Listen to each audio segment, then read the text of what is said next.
Hey there, home lovers. Welcome back to my channel. Thank you so much for being here today. If you're looking for the home guide because you're a buyer, which is probably why you're watching the video today, it's in the description. Go ahead and download it. It's free. We all love free stuff. I don't know about you, but I do. And today we are going to continue from where we left off last week. So last week we talked about the 15 general steps to buying a home in Florida. And today I want to break those down and look at the first 7 steps to give you a little bit more information and a little bit more understanding of what happens in each of these steps. Don't go anywhere. I will be right back with all of that for you guys.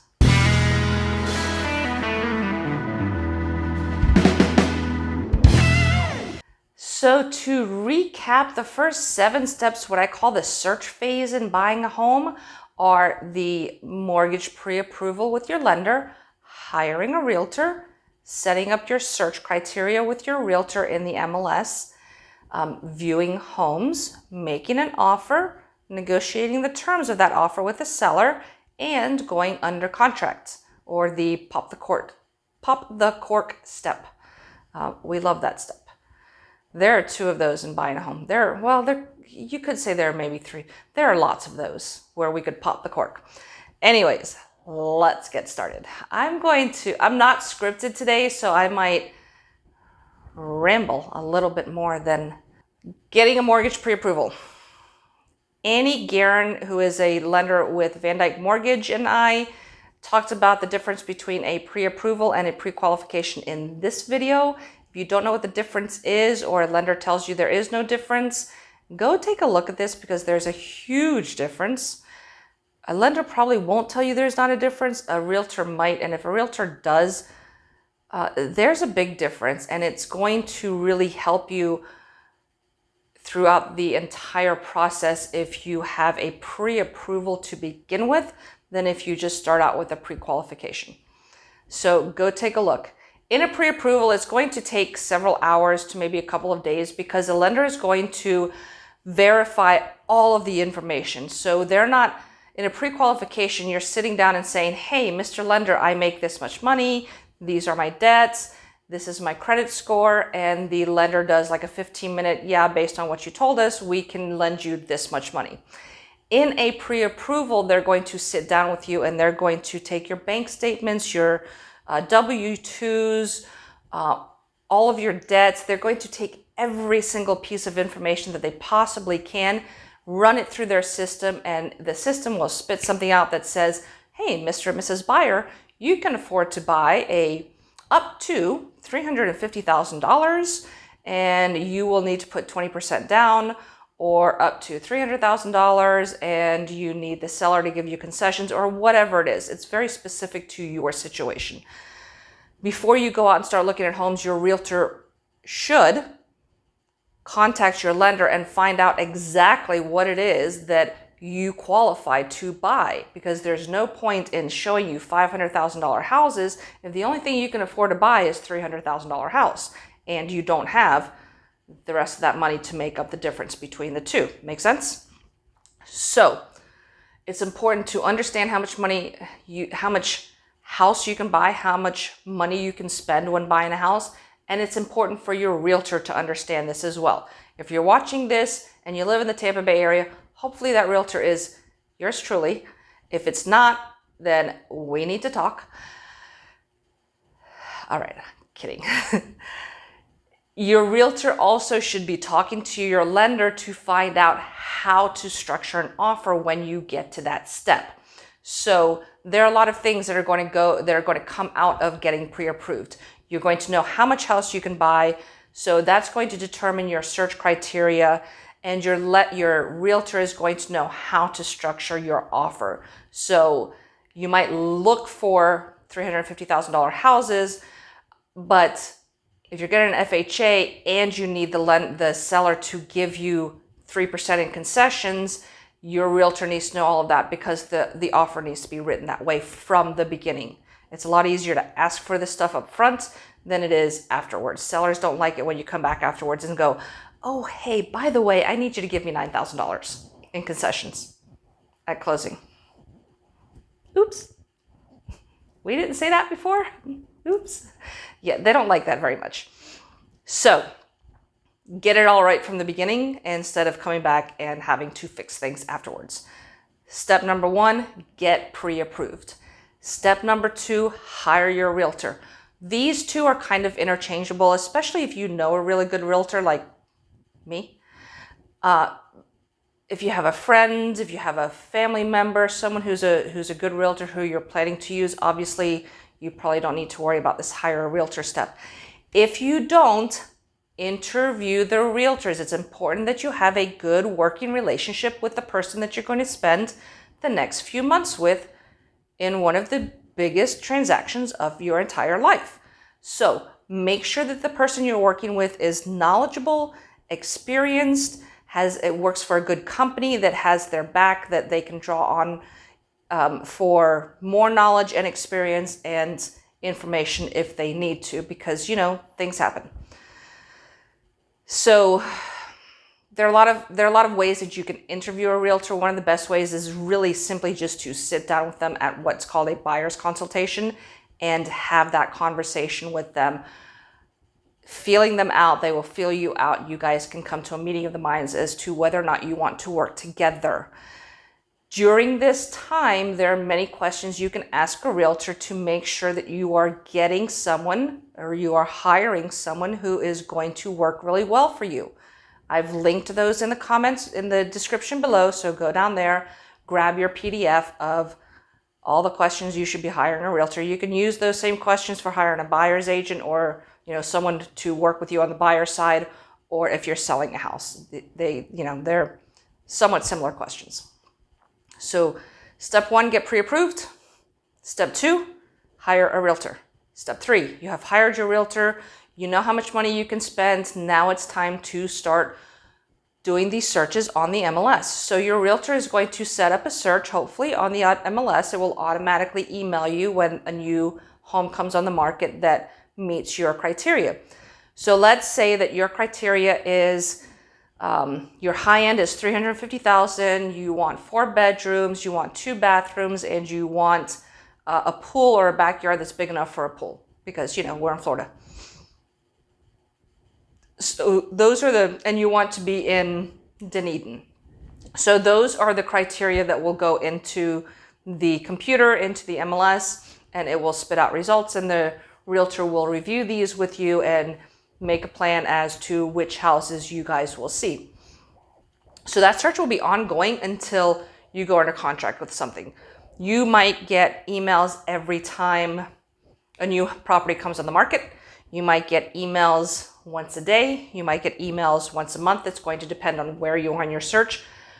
Most likely you're going to get emails either once a day or as soon as a new property goes on the market. Depends on your situation and how often you want to receive emails. Again, depending on your search criteria, if you're looking, in some price ranges, you might get multiple emails a day, depending on what your search criteria is, because multiple properties a day would be coming on the market that meet your criteria. So these are things that you can feel out with your realtor and decide what is best for you. You've got everything in your search. Now it's time to go view houses. So once you've determined the houses that you want to look at, you're going to have a tour scheduled, and hopefully you'll be able to go look at many houses, especially the first couple of times. You'll be able to schedule a whole bunch of houses to look at in the same day. Probably you'll find one or more of those that you like, that you'll want to make an offer on. If you go longer than a couple of weeks, chances are that you'll start looking at houses one-off as they come on the market, and you decide that you want to look at that house or not look at it. But in the beginning, you'll have everything that's in the system that's on the market, that you'll have a whole bunch of things to look at most likely. So your realtor is going to schedule the tour. They will get all the information from the listing agents of how to access the house, the seller's real property disclosures for each of the houses, and any HOA or condo docs or anything else that you need when you're looking at these houses. You'll go out and you will view homes. And that is really one of the most fun parts of, selling real estate and buying real estate. We all like to go in and kind of poke our noses into other people's houses, to be honest. And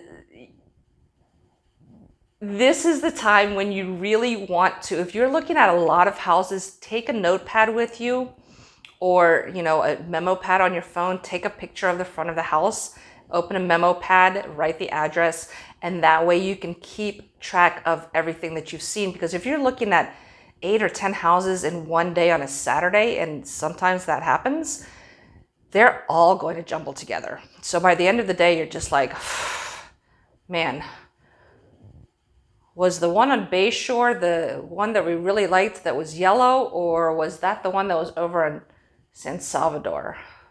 I don't remember anymore.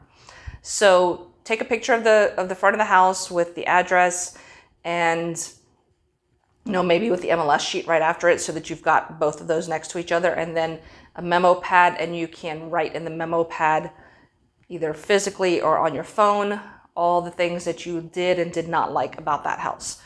When you get to the end of the day, one of two things will happen. Either you'll decide to make an offer on the house, or you'll decide that you didn't like absolutely anything that you saw and you want to look at more houses. If you didn't like anything that you saw, now is a good time to have a conversation with your spouse or whoever is buying a house with you, if someone is, and with your realtor, and decide if there's something that you need to tweak in your search criteria. So you're looking for 2 bathrooms, and you saw a whole bunch of 2 bathrooms, but the second bathroom was in the garage. So maybe you're okay with 1 bathroom. You saw a whole bunch of 4 bedrooms, but for your price range, maybe the house was everything was just really tiny and cramped, because your price range doesn't allow you to look for a bigger square footage house. So maybe you're okay with only looking at 3 bedrooms, or you can get away with having 3 bedrooms instead of 4. So these are things that you'll want to consider and sit down and have a conversation with your realtor about, and your realtor can make any tweaks to your search criteria that need to be made. If you found something that you really like and you decide that you want to make an offer, this is when you go back to the office or to Panera or to someone's house or wherever it is that you go, and you're going to determine the value of the house. Your realtor should do a CMA to determine kind of what the value of the house is. In all honesty, in a seller's market, most properties are going for 98, 99, or even 100% of the asking price. So we're not, for the most part, in a market where we're having negotiations and bargaining back and forth. Doesn't mean it doesn't happen, it does. But sometimes you have to be prepared for the fact that you might not be able to do that. If you have looked at a lot of houses and you keep missing out on houses, this video here talks about 10 strategies that you can use to create a winning offer. And so that might be something that is of interest to you. You're going to sit down, you're going to write your offer based on your needs according to your lender, and sign all the paperwork, hopefully digitally, because we try to do everything paperless these days. And then your realtor will send that to the listing agent. If the seller accepts, woohoo, congratulations, we can skip step 6 and go straight to pop the cork. If the seller does not accept, hopefully they have countered your offer. And when they counter, then you can negotiate the terms, and the terms will be price or closing date or inspection period. There are 48 negotiable points on the Florida contract. So there are a lot of places where you can negotiate terms when you're buying a house. And these are this is step 6 where negotiating terms is going to happen. After negotiating terms, hopefully you've come to a meeting of the minds with the seller and everyone agrees to all of the terms, and you sign, the seller signs, and you are now executed. You have an executed contract, and now we are definitely, woohoo, pop the cork. You are under contract. Congratulations. Now the fun part starts. So, one caveat through all of this: from the time you get pre-approved, unless your lender says it's okay, do not buy a car, Do not pay off your credit cards. Don't go to Rent-A-Center and get new line of credit to buy furniture. Don't do it. Just don't do it.